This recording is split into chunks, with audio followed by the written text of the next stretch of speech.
Live from Las Vegas, it's theCUBE, covering the AWS Accenture Executive Summit. Brought to you by Accenture. Welcome back, everyone, to theCUBE's live coverage of the AWS Executive Summit here at the Venetian in Las Vegas, Nevada. I'm your host, Rebecca Knight. We have two guests for this segment. We have Hitoshi Ienaka, the CEO of Arise Analytics, and Takuya Kudo, the Chief Sciences Officer at Arise. Thank you both so much for coming on the program. Thank you. Thank you. So I want to start by having you tell our viewers a little bit more about Arise Analytics. Arise Analytics is a joint venture between KDDI and Accenture. Last year, we established the company. Yeah, that's summary. Right, and that's,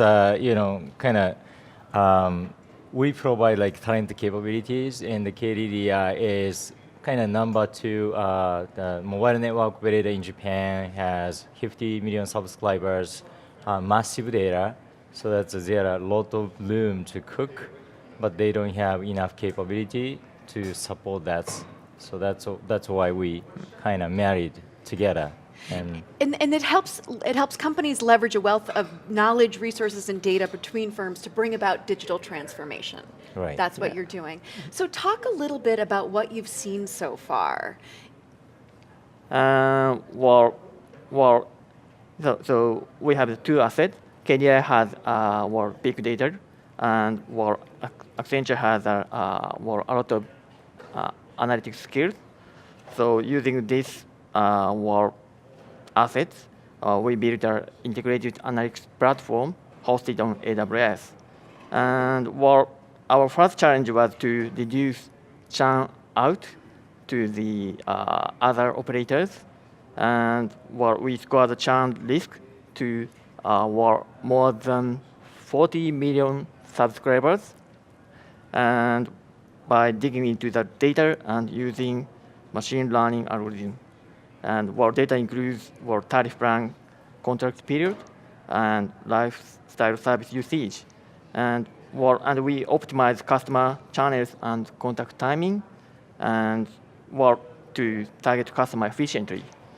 And we tried a lot of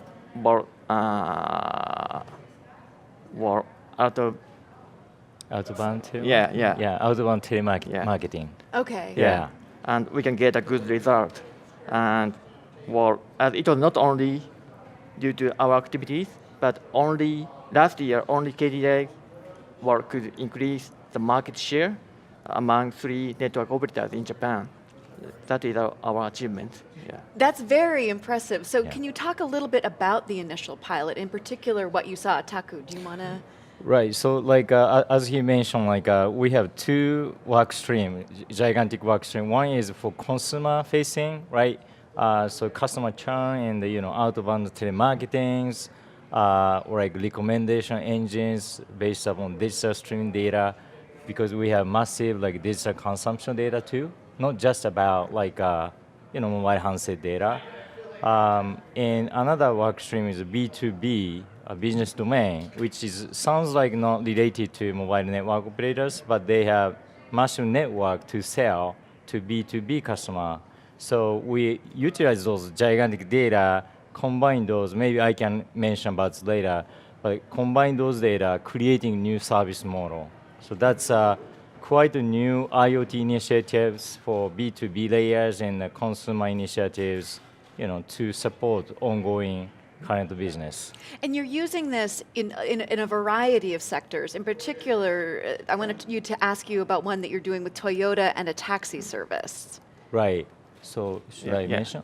So yeah, that one is a fabulous example, because unless otherwise, I don't think that new business model to compete with Uber never happened, right? So KDDI provide a mobile handset location data over 50 million subscribers, creating some demand side lidars forecasting model, right? Overlay on top of that Toyota's transact log, which is technically telematics data, provide supply side, which is cars, right? Forecasting model. And taxi also provide like meters where customer riders get in and get off, and combine those three completely different data set. But right? also with things like weather and those kinds exactly, of other yeah. outside. Open data too. And combine those data set, and we provide, Accenture provide like talents, and creating completely new forecasting model. It's called AI taxi dispatch model. So now if you go to Tokyo, majority of taxi has our algorithm, like Arise Analytics and KDDI and Accenture provided. So that's very cool. Can you talk a little bit about what you've learned about in terms of when the weather is like this, taxis happen this? I mean, Yeah, so it's of course weather has massive impact over like it's morning, specifically rain. It's boosts like demands and also events. We have also events data. Maybe I don't know concerts, some famous singers, celebrities came, and it's boost like riders demands. So that's actually significant impact of our demand forecasting model. Rather than pushing like Uber Eats like mobile app, we actually Toyota's embedded like taxi actually go because taxi driver now can see where is a hotspot to pick up riders, and that's what we try to do. So based upon those, people don't even have like maybe like my father's age, right, that don't have a smartphone, they can get the benefit, universality, right? So that's the base concepts to provide universal model to those, so even without the people lacking discrimination. technology Right, can exactly. still reap the benefits Yep. of this Yep. kind of approach. That's KDDI's philosophy is universality. So that's also our business strategy. Yeah. So you're also using this approach in a manufacturing environment. Yeah, that's right. We are also working with some manufacturing factory. On the factory field, where experienced workers can detect machinery breakdowns before they occur. But how can that knowledge be passed on to less experienced employees? So we created Arise Predictive Maintenance, which allows companies ahead of time to break potential breakdowns. Sensors collect data about things like vibrations, temperature, and electrical currents. The collected data is analyzed by the AI system. So in this way, the prediction of machine failure can be performed by almost anyone, it used to be addressed by only experienced employees before. Yeah. So it not only helps the company know when a machine is going to fail, it also empowers the employee to fix it him or herself. Right, it's a preventive way, and so it's up and running over the AWS. We use Kinesis and Redshift, Lambda functions, and over EC2. So that's completely full stack over AWS capability too. So what you're describing sounds like it requires a lot of collaboration, a lot of deep relationship building between not only Accenture and KDDI, but also the clients that you're working with. Can you describe how you all work together? Right, so maybe I'm gonna provide that information. So like, of course, like KDDI's employee has specific domain knowledge, and we provide like like data science capabilities, and also like maybe through the interview, right? Plant workers or like taxi, they have specific domain knowledge.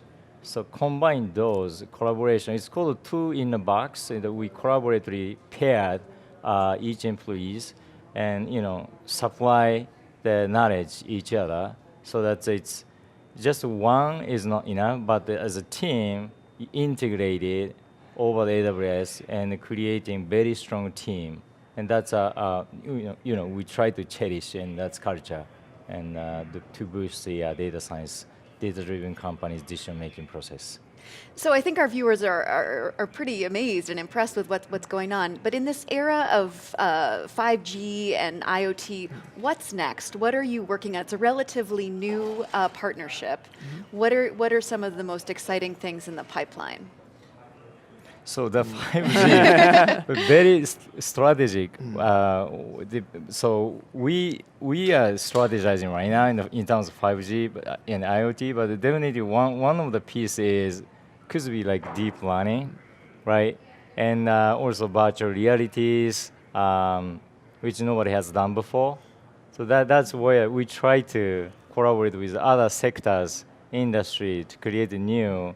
And to do so, we need a massive like computation power, like GPU servers, and we have to rely on like AWS, because otherwise we cannot achieve those goals. And specifically, 5G maybe changing the game. Maybe like low latency and wireless connectivity. We don't need connections, so maybe the factory line assembly lines completely change the way.